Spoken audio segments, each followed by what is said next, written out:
उपोषणाचा भाग जाऊ द्या, परंतु एक काम मोठं झालं आहे समाजाचं. आपण प्रत्येक वेळेस म्हणत असायचं की शिंदेसाहेब हे काम करू शकतील, त्यांनी हे करायला पाहिजे, हे करायला पाहिजे. आणि त्यांनी ते केलं आहे. जोपर्यंत आपण आंदोलन करत होतो तोपर्यंत आपण विरोध करत होतो, मग ते पक्ष कोणचा असो, सत्ताधारी असो किंवा विरोधक असो. आता आपला आणि त्यांचा कोणाचा असो, ते विरोधी पक्ष असो किंवा सत्ताधारी असो, आपला त्यांचा विरोध संपला. आपण समाज म्हणून काम केलेलं आत्तापर्यंत, आजपासून आपण ते कोणत्या पक्षाचा आडवा येऊ त्याला सोडलेलं नाही मराठा आरक्षणाच्या विरोधात. आता आपलं काम हे होतं म्हणून आपण विरोध करत होतो.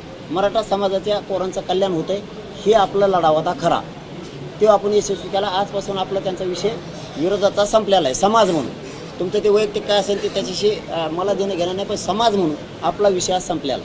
तर कुणीतरी जबाबदार असावं.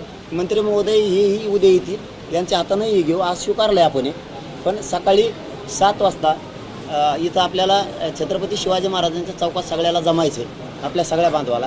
त्यांच्या हातानं तिथं आपण पत्र घेणार आहे. तो उपोषण सोडायचं ठीक आहे, परंतु खरं हे ते पत्र हे दोघं येतं. आणखी त्यांचे काही मंत्री महोदय येणार असतील तर आपली काही हरकत नाही, पण मुख्यमंत्री साहेबाच्या हाताने हे उद्या त्याला आपल्याला सकाळी हे पत्र स्वीकारायचे. कारण जबाबदारी त्यांनी दिले, जबाबदारी त्यांची पण आहे आणि समाजालाही माहीत होणं गरजेचं आहे की आपलं काम झालं आहे, आता आपलं क्षेत्र संपलं.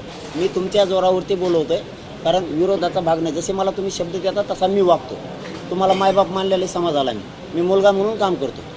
मला शब्द देतात त्यावेळेस मी मंत्र्यांना बोलवत असतो. तुम्ही नाही म्हणले तर मी बोलवत नसतो. त्याच्यामुळं खालीही आता सगळ्या पोरांना जाऊन विचारले, त्यांनाही सगळं सांगितले. निर्णय हा वर सांगू का असं विचारून आले. त्यांना सगळे पत्रसुद्धा दाखवले. समाज म्हणून इथं येते सध्या समाजाची, त्यांना सगळे दाखवले. त्यानंतर ते म्हणले हो. म्हणलं मुख्यमंत्र्यांना बोलवायचं आहे का? तुम्ही बोलवा म्हणत असले तर बोलवतो. कुणाला आरडाओरडा करून चालणार नाही, कारण माझी इज्जत किंमत कमी ही करायची नाही तर बोलू नका म्हणा, मी बोलवत नाही. सगळ्यांनी होकार दिलेला आहे. तुमचा होकार आहे का? कारण जबाबदारी म्हणून एक राज्याचे ते प्रमुख आहेत, त्यांच्या हाताने घेऊन मग ते उपोषण सोडायचं ते भाग वेगळा आहे. परंतु आपलं जे अपेक्षित होतं ते सगळं अपेक्षित झालेलं आहे. सगळं अपेक्षित आपलं आता झालेलं आहे. त्याच्यामुळे आपण आता उद्याच्याला सकाळी ज्यांनी खोट्या मारल्या होत्या त्या खोट्या फिट्या सगळ्या उपटून तापटून उद्या त्याला गुलाल टाकून आपण आपल्या गावाकडे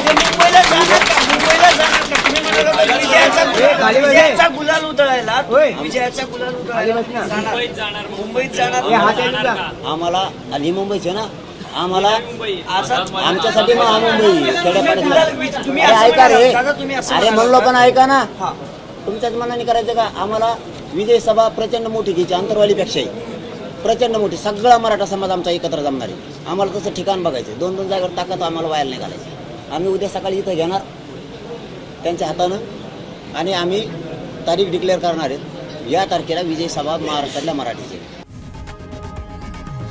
लोकशाही मराठी ऐका, पहा, जागरूक रहा.